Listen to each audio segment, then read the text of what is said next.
All right. So this is going to be another solo podcast session, sort of last minute for the time of recording this. So 3, 2, 1. Hello, everybody. Welcome to another night, a Hotter Trash podcast. Yes, this is another solo podcast. I'm kind of just churning this one out too because I had a lot of things in mind about today's topic. This one we're going to be talking mostly about the Dungeons and Dragons IP. And I feel, at least for the most part too, the people that I would love to bring on are currently busy at the moment, so can't really ask for them to join in on this one, but that's okay. I could talk about this as my experiences with the Dungeon Master, which I have talked previously about the whole Baldur's Gate 3 and Hasbro situations, but it's starting to look a lot worse as of lately. Now, previously I mentioned before too, where there was like a statement that was made from the Hasbro side, at least Wizards of the Coast, I think Cynthia Williams? No. Uh, whichever the CEO leaders it was too, it was either Cynthia Williams or Chris Cox that has mentioned that D&D, even though has never been this much more popular, great fans and engagement, but the brand itself is really under monetized, which poses a lot of red flags in the fact of, well, how do you want us to do that? And the really quick answer is the fact they wanted to convert the IP itself to be more of like an online service, which is like, okay, how would that look like? And we already start seeing that more or less as a brief moment where we start doing stuff with D&D Beyond. Now, they were still not necessarily pleased with it just because it was mostly like the people that would pay subscriptions for D&D Beyond are still mostly dungeon masters that kept all this stuff too. Like they were trying to figure out ways how to monetize players, which yeah, I don't agree with that. I don't agree with that just because of the whole notion of like it goes against the whole culture of what tabletop RPGs are. And like what we said previously is the fact that no one really needs to go through all this stuff too, because there's just other ways how people have gone through playing this fucking game. Whether it's be they had their own copy that they're kind of giving it out through like PDF scans, some of them obtained it illegally.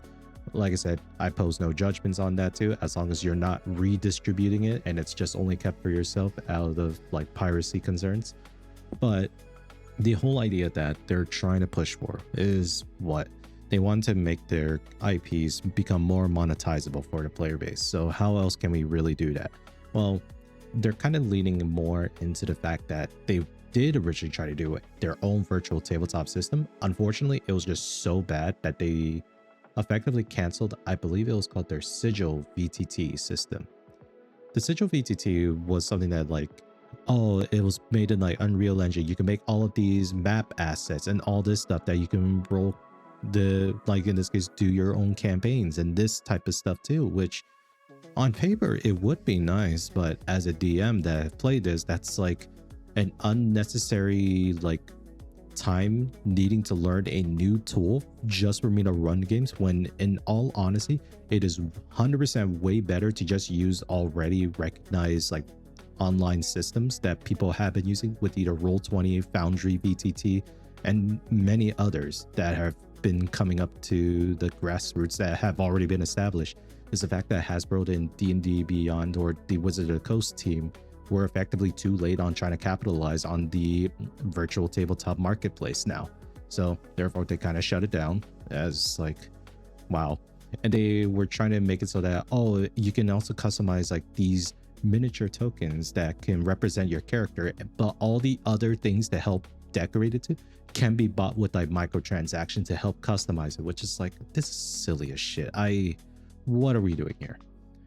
Because no one really cares, because the minifigure itself is not like people necessarily care about that too much, because we can already like have other ways and avenue to kind of get through this too. It's like the whole notion of like, if you wanted to provide a service where like, hey, maybe we can do instead make miniature figures for their game for D&D Beyond and whatnot too, and like, sure, that'd be great, but there's already other companies and sites that do that for them with like Heroes Forge that makes their own miniature. Like there's so much of this stuff too that Wizard of the Coast that they're trying to like capitalize on top of, but they realistically can't, just because anything that they do now has already been done. So we're having a lot of issues of straight up like them, also the whole debacle of like they're trying to remove the OGL license that would have made it possible for any other tabletop system to use D&D as like their core rule book, even though that was just silly as hell in the first place, meaning the fact that no other systems like Pathfinder, or I think there was another one, I guess it would be DC-20 also falls under that category too, where they could not use the D20 systems for skill checks because of the OGL license revoking and whatnot, which that didn't fucking matter because at that point the Pathfinder people are just like, okay, we'll just we'll just roll a new fucking system. And now it's coming to the fact too that like I think there's more content that they're trying to push on Dungeons and Dragons dude that are trying to feature known voice actors, especially the ones that played the Baldur's Gate 3, only because I think I know why. Hot take about this.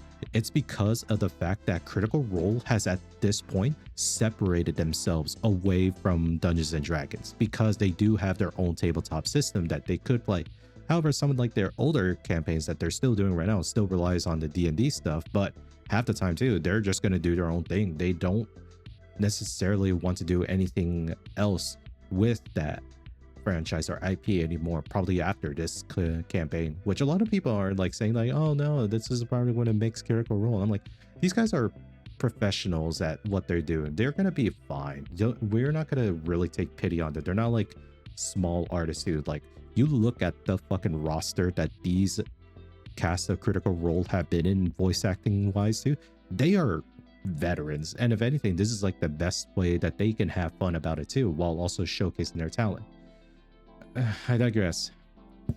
Many things that I have issues with it is straight up they're trying to find different ways how they kind of go about this. So why do I mean by this?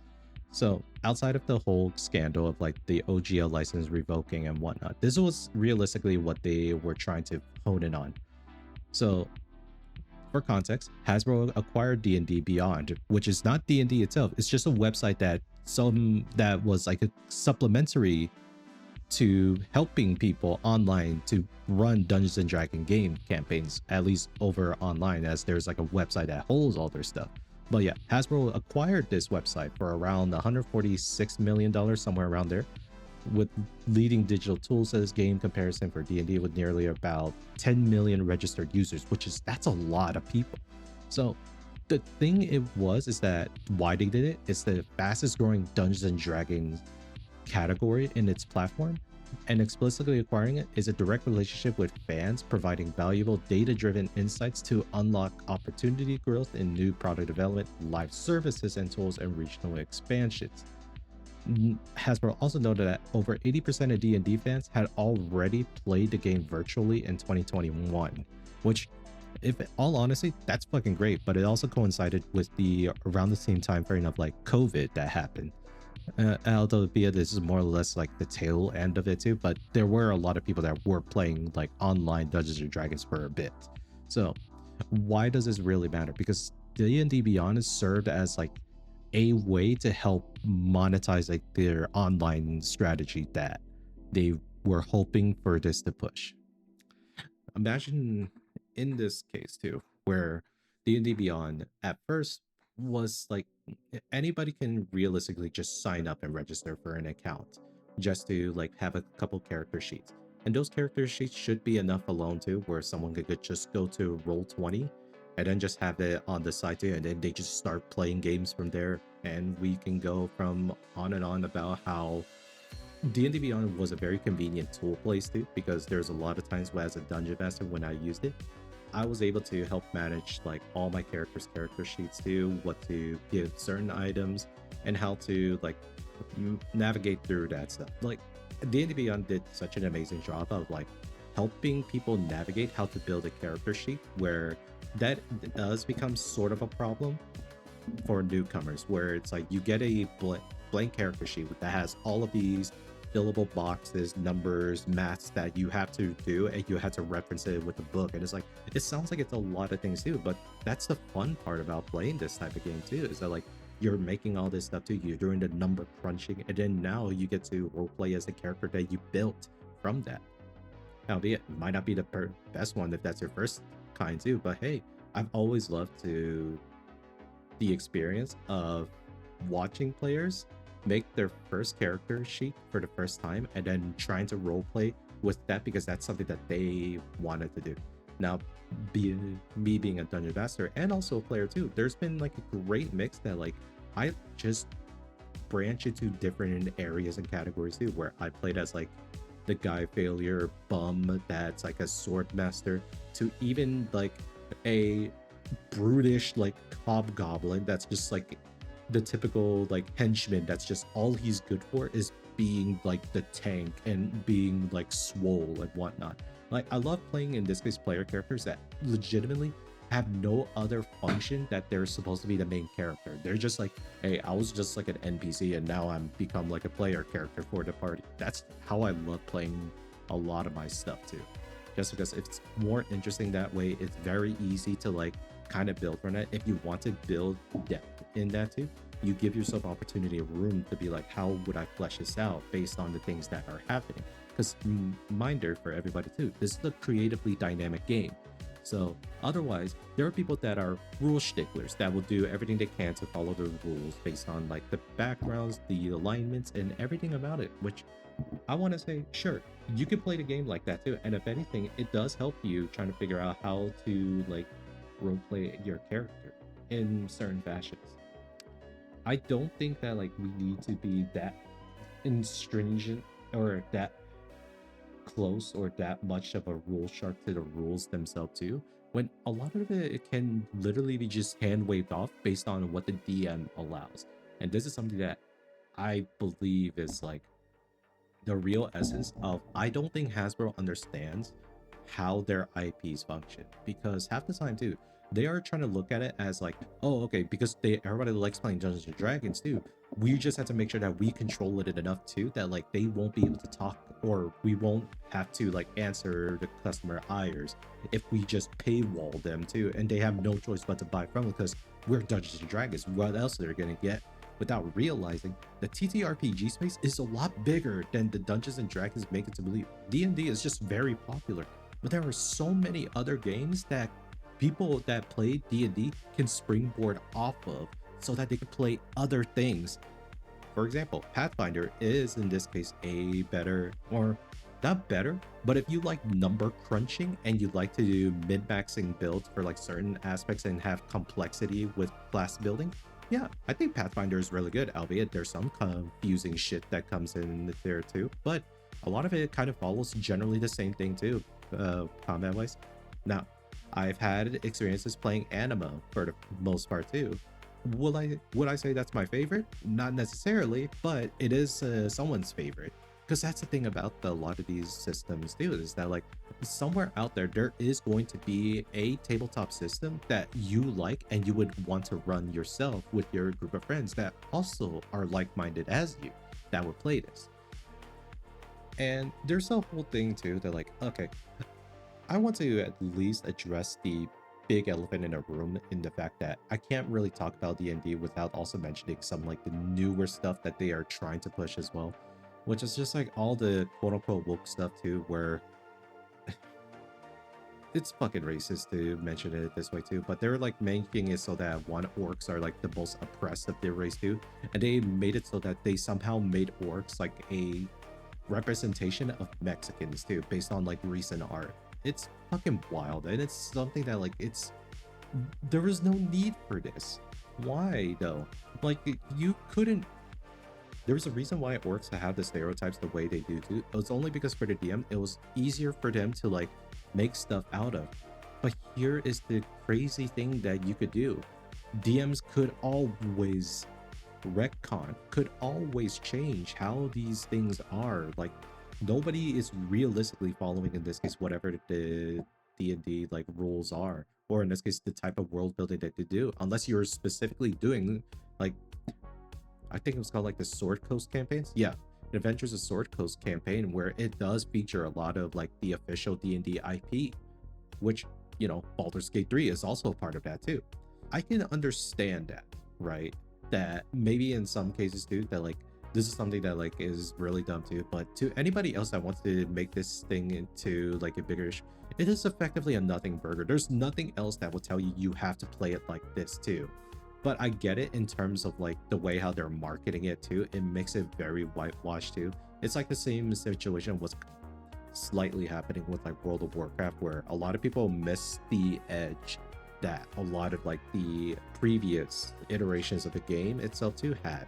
And that's something too that like I could kind of understand that to a level, but at the same time it's just like the way how it is too. D&D has become like a very mainstream brand. Of course a lot of these things are going to be fucking like gentrified or even like sanitized to a lesser degree or to a bigger degree. You can't I wouldn't say you can't, but at the same time it just depends as well too. Like that's the type of like market that these companies are operating in, because that's how like their investors or their shareholders would want them to be more or less family friendly. However, for the most part, I won't necessarily say Dungeons and Dragons is family friendly. It just depends on the dungeon master and how they run groups. Does that mean for certain that Dungeons and Dragons needs to be kid friendly? No, I don't think it has to be. But I do understand that the approach that they're kind of going with here too is like they're trying to be very inclusive, trying to get everybody involved. When in the other argument is like they didn't need to do that in the first place too, because like what I have said previously, anybody can do whatever the fuck they want once they get the IP. A lot of times too, it's just like the Dungeons and Dragons is more or less like a creative medium for certain DMs to express how they wanted it. And then there's the other one side too that like making stuff for like the people that want to play like Sword Coast officialized D&D IP adventure campaign modules. That's perfectly fine, which for the most part, I think the campaign modules, depending on how well designed they are, they could be amazing to do. Like for example, Curse of Strahd, ridiculously difficult too, depending on the skill checks that happen there too.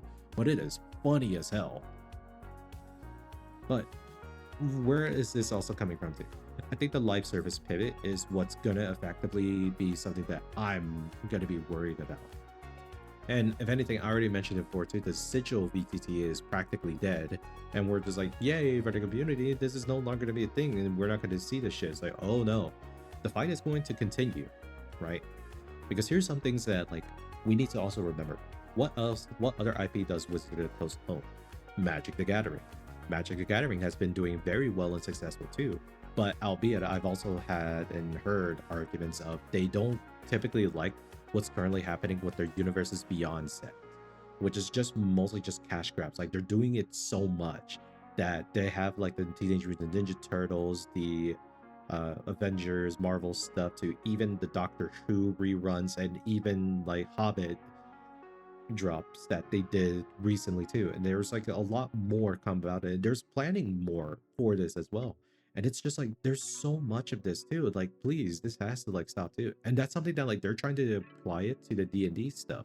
Because I think sometime like a while back too, Wizards of the Coast is announcing that for D&D, they're going to have a World of Warcraft module. This is going to be the first Universes Beyond releases for D&D, which is going to be around November 17th. Now, a couple of things about this, at least based on me as a GM. I'm okay with this for only one particular reason. One, I think World of Warcraft is an amazing like crossover IP that you can do for Dungeons and Dragons. Like we've had stuff like this from like people that are homebrewing content for like a D&D module. For those that don't understand, homebrewing is just literally I am making something custom just to make it work with the D&D Beyond or D&D 5th edition stuff. That's all that really is. So we're getting that, and also the one D&D, which is supposed to be their newest edition, which is literally 5th edition, with a lot of rules and features that just got updated, only because they're trying to make it simpler and easier for the most part. Albeit too, Ranger still has the kind of issue that's like a identity crisis class too, where it doesn't know what it wants to be. Paladin right now is super nerfed right now, but it is what it is. They were pretty much like the only spells that you would literally take is just the Divine Smite, which isn't even a spell. It's just part of like the Paladin class, and it's the most broken damage spell ever outside of Fireball. but no one in Wizard Coast is touching fireball spell or whatnot too, so that doesn't matter. So you have that. Then you have Star Wars Dark Sun, which is a post-apocalyptic setting in the D&D like mature rated releases, and there's more beyond early access from other stuff too, which it sets a dangerous precedence of the whole notion that like Wizards of the Coast are trying to make it so that the 5th edition stuff or all the D&D modules are just going to be like, we're going to be rolling all these universes beyond stuff, similar to what Magic the Gathering is, therefore kind of diluting the quality of the main product just so that they can make a quick sale based on like IP recognition. Here's the thing about it. I think it is going to be like successful, but it's also going to be true that like it's also going to ruin the product itself too. Because here's the thing about this too that like a lot of people don't tend to realize. You can get the World of Warcraft like official book too to play the official rulings that they have set up too. But again, people could already do this by themselves with the usage of imagination. To monetize D&D to that level too, that it doesn't translate the same because of the type of culture and the type of game Dungeons and Dragons is. It is a tabletop game where imagination honestly is more important than even doing your best to follow the rules. The rules is what actually helps you set up the imagination to work with it. Like everybody is trying to follow within the rule sets, trying to figure out what can they do, what can they not do. But a lot of times it is just within the realm of the imagination that you can do anything you fucking want with it too. And if I wanted to at least say too that like, what can I see that Wizard of the Coast can do to help themselves, but like make D&D a much more, I guess they want to sell more from this IP. In this case, the whole digital is what made sense. But the problem about it too is that like even if they should or they could try to, a lot of people aren't necessarily going to participate in that too, because there's just other ways how people can play D&D online without going to you, the seller. That's just how it is too. If there's already a culture space or a market space where they can just do that, what is the realistic point and how would you actually enforce that without making yourself look like a monopolistic villain when you're trying to take away, in this case, the OGL license to try to consolidate this stuff too? Like there's so many of this where I'm just rubbing the temple of my head trying to like comprehend like what are they exactly want to do with this. And I already see it too. It's very shallow. It's very much like they want to get as much money as they can by doing the same strategy that they did with Magic the Gathering. Just put a lot of IP recognition stuff too, and somehow turn Dungeons and Dragons into Fortnite, which shocker to nobody too, that was already happening before this too, so you're not even making anything new.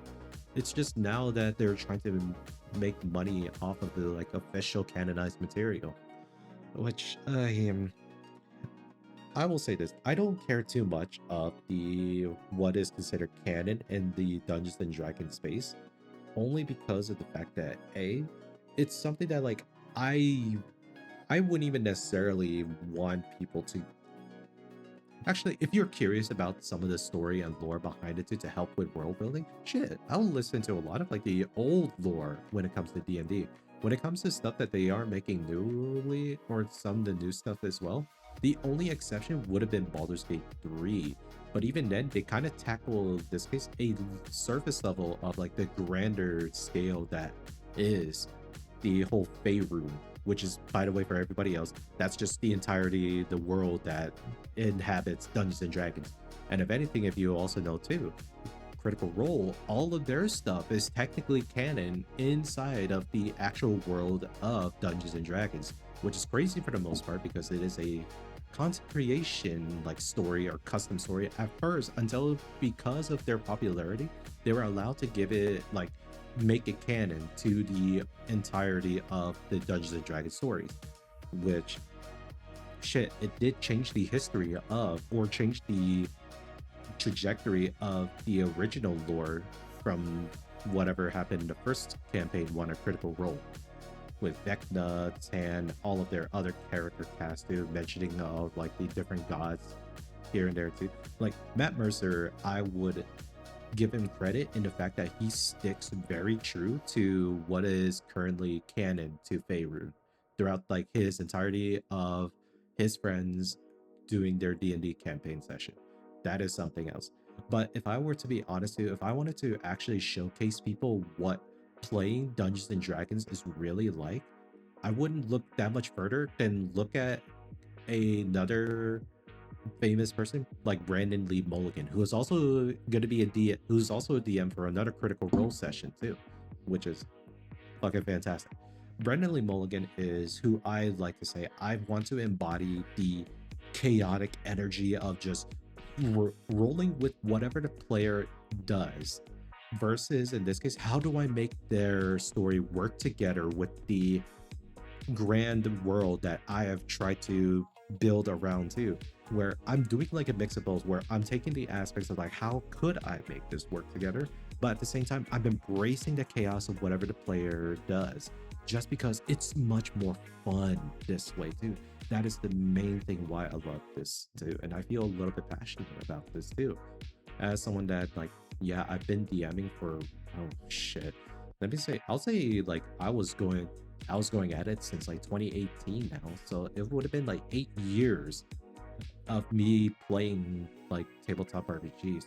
Maybe not enough to like the die-hard fans too, but given enough time and years too, I would say too that, hey, it's a very fun hobby too. Out of all the fucking games that I've ever played too, this is the one that actually feels good because it has actually made me want to try to be better in all aspects, from planning to even trying to come up with better stories to even trying to work with like people in general too. Much of this is just straight up like right now. That's why I'm saying I don't think Hasbro understands the type of IP that they currently hold with Wizards of the Coast. And I believe Wizards of the Coast are currently just held at gunpoint of like just having to listen to what Hasbro tells them, despite their moronic decisions.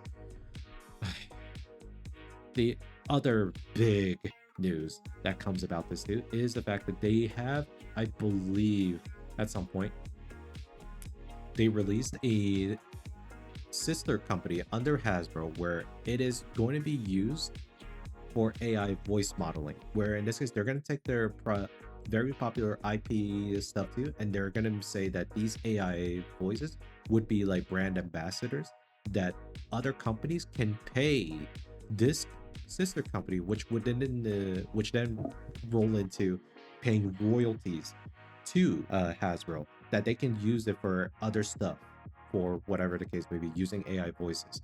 Now, I've already delved in little bits into technology as well too. It doesn't actually take that much too, but it can be very scary accurate of like what you can actually do with this.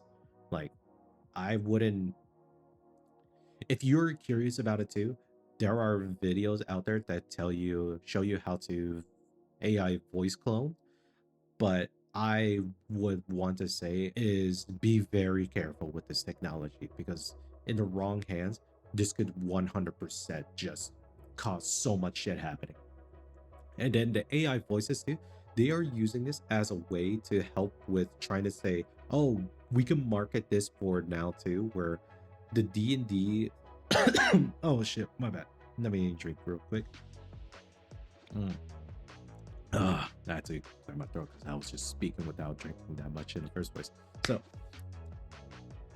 what I think this is a big issue that it's leading into is that I think Hasbro wants Wizards of the Coast to offer a type of product where if you're a player and you don't have a group to play Dungeons and Dragons with, such as the fact that nobody wants a DM, they're going to offer for you instead a personal DM that you could do adventures with, an AI DM, which I've already tried this before too, and based on what I've seen people are trying to do and execute for it, it is awful and terrible about it too. I know how you can actually kind of run something like this similar to yourself. Like you can host this yourself if you have a good enough hardware. But the problem is the fact too that like the current state that this technology is at right now, it cannot compete to what we can do on table. Now, I'm not saying that in general that it won't be that good. I think it eventually will get good enough to the point where people might actually use it. But at the same time, that also kills the actual experience of what Dungeons and Dragons is, because you want to be able to play this in a group. And I can understand too, not everybody is down for like the idea that like, oh, we're just playing make pretend that we're all just posing as if we're like theater kids. I'm like, kinda, yeah. But you get to have fun with this with like the clumper with like friends too, that if you're cool with them too, they would be saying, sure, let's try this shit out too, and whatnot. I will say for those that want to be a DM that needs to do all this, just have everything you need to plan for, just to remember the rule sets and what the world is going to be.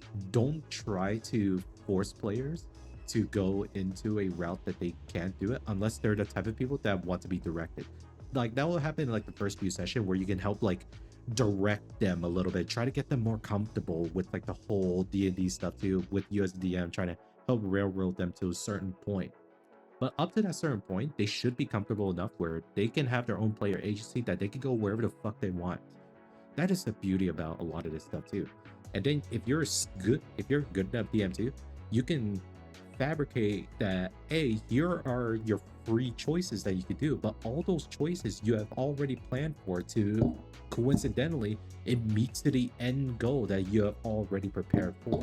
So it's like, that's why I love the idea of what Brandon Lee Mulligan does, where he embraces the chaos, because a lot of times like the chaos itself too, it's something that scares a lot of DMs because, oh man, they're railroading away from it. I don't see it as that. I see it as a potential branch that, ooh, what other narratives could I actually spin with what they just did here too? How does this affect my plan with this story as well?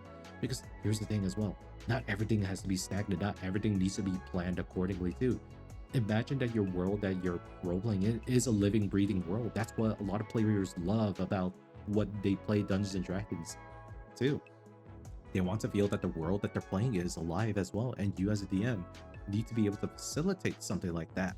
And that's actually not, I wouldn't say it's easy, but it's also not that hard to achieve in the first place. Many things that we can go through as well too, that I don't think in general an AI DM could possibly do, because it's just not that great. It won't remember rolls, it does skill checks. Even though you roll for it, it will just mess up and say, oh, you actually failed it. It was like, no, it says here. And then when you try to check them on that, next thing you know, you accidentally break the model, and it's like, ah, well, shit, that was a waste of an afternoon, which that did actually happen. Holy shit. And I didn't pay for it, but it also makes you pay for like trying to continue chatting with it too, which is, god damn it, I fucking hate this. I hate the whole notion that like this is where they're going to go into, and it's not surprising that they would use something like this, but I digress. I think in general, what they're trying to do with it is Hasbro is trying to push toward D&D towards an online centric live service model, however that looks like for everybody else. I don't think it's gonna be great. No one kind of likes this idea too. We'll just have to wait and see too about like how things behave in R, because Hasbro loves making very dumb fucking decisions. That's all I say too, allegedly, for the most part. But until then as well too, thank you for hearing me rant about the tabletop RPG space. It's a quick video. I kind of want to do a quick topic about a lot of this stuff too. Everything that kind of surrounds this is just very insane. If you want to know that there's more about the stories about it too, they're literally just look past the like Gen Con and read what people are saying about this too. Because guess what about Dungeons and Dragons as well? The IP is only as strong as its community. And the community does not like the current trajectory that Hasbro is forcing Wizards of the Coast to take, such as they want to make them more online centric. They're trying to push out more stuff to make it feel like you're only buying this because of IP recognition. I don't know. I wouldn't say like don't buy stuff like that too, but at the same time, the individual people that are into this hobby as well, you purchase it the way how you would want to do it, right? I'm just right now, I've already checked out from playing the Dungeons and Dragons TTRPG role-playing system entirely, as I'm now using the DC-20 system, which, albeit it's still developing, a lot of stuff is still new, but in all fairness, I prefer this system over everything else that I have seen so far. Just because it's easier for me to manage and run too. I'm running like an 8-player campaign and it's already crazy enough of what I have to achieve and do. But it's all still manageable. Maybe it's because of experience, because that's how I'm able to do this. But it didn't feel like that with DC22. Everything felt really smooth. Everybody kind of understood it for those that are newcomers to TTRPG, because that's always the scariest part. Someone that is new, if they're able to pick it up and roll with it. And if it's able to achieve that, perfect. I am okay with this. But yeah, until now too, we'll see how it all pans out. I don't know if it will pan out well, but that's not up for me, right? It's just depending on how the market behaves too. I hope for the better, but until then too, thank you all for listening for me ramble about fucking the most nerdiest hobby out there, which is tabletop role-playing games. Have a nice night.